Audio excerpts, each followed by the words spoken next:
Après 40 ans, tu te dis peut-être que ton corps a changé, que les choses ne sont plus comme avant. Ouais, c'est vrai. Effectivement, c'est plus comme avant. Mais, bonne nouvelle, c'est pas une fatalité. Alors bouge pas, prends ton carnet, prends ton stylo. Aujourd'hui, je vais t'expliquer pourquoi c'est plus difficile de perdre du poids après 40 ans, mais surtout, comment faire pour que ça marche quand même. Bienvenue dans cette nouvelle capsule.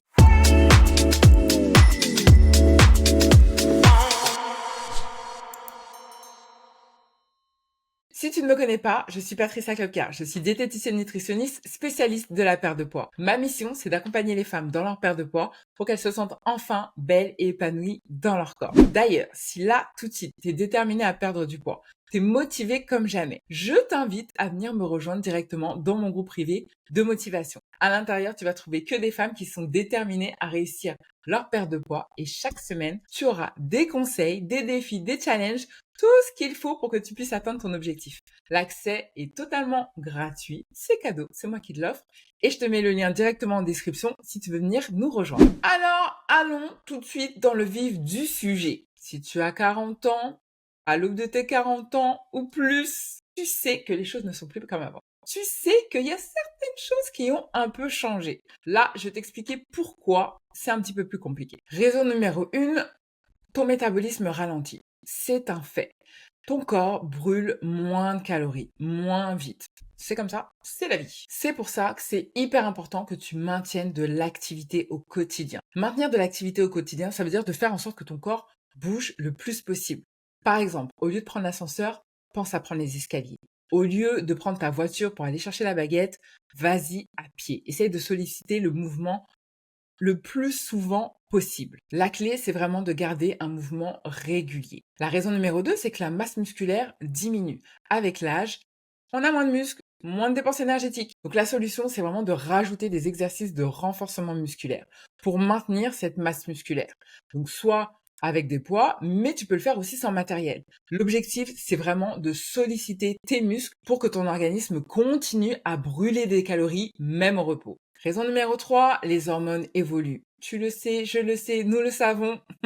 Préménopause, ménopause, les hormones, c'est un peu la folie. On va pas paniquer, mais par contre, on va privilégier une alimentation équilibrée, mais aussi une alimentation qui est riche en protéines.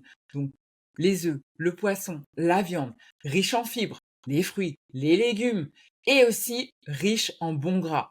Bons gras que tu vas trouver dans les avocats, par exemple, dans les huiles, l'huile de colza, l'huile d'olive, l'huile de pépins de raisin, mais ou les sardines aussi, ça fonctionne aussi. Ça, c'est ton trio gagnant, ton trio anti-fringale. Ça veut pas dire que tu retires les féculents. Non, non, non, non. Ils restent dans ton assiette. Mais tu vas vraiment faire en sorte d'avoir ce trio-là à chaque repas. Raison numéro 4, le mode de vie est beaucoup plus sédentaire. Avec la carrière, la famille, les responsabilités, tu as de moins en moins de temps pour toi. La solution pour pallier à ça, c'est vraiment l'organisation.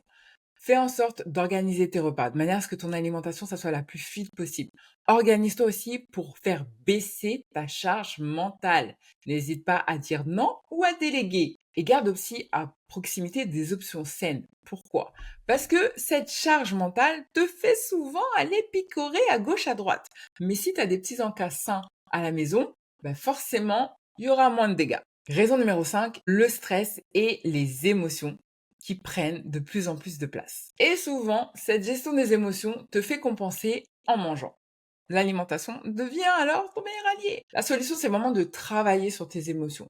Tu te connais. Aujourd'hui, tu te connais. Tu sais ce qui te fait réagir, ce qui te fait du bien et ce qui te fait du mal. Donc, apprends à accueillir ces émotions pour que tu n'aies plus besoin de les compenser avec la nourriture. Et pour ça, tu as plein d'outils qui sont à ta disposition. La respiration, mais aussi le journaling et certaines activités physiques, la danse, le yoga, tout ce qui te permet de déstresser et de ressentir les émotions. Tu l'as bien compris, après 40 ans, il y a pas mal de nouveaux challenges qui arrivent pour perdre du poids. Mais ça ne veut pas dire que c'est impossible. Non, ça va juste te demander d'adapter les choses en fonction de ta situation actuelle. Tu ne vas pas faire les choses que tu faisais il y a 20 ans. Non, tu vas écouter ton corps, tu vas essayer de le comprendre et en fonction d'eux, tu vas mettre les actions adéquates. Des actions simples et surtout des actions qui te ressemblent. Si cette vidéo t'a plu, je compte sur toi pour la liker, bien sûr, t'abonner à la chaîne si c'est toujours pas fait et je te retrouve très vite pour une prochaine capsule. Bisous, bye bye.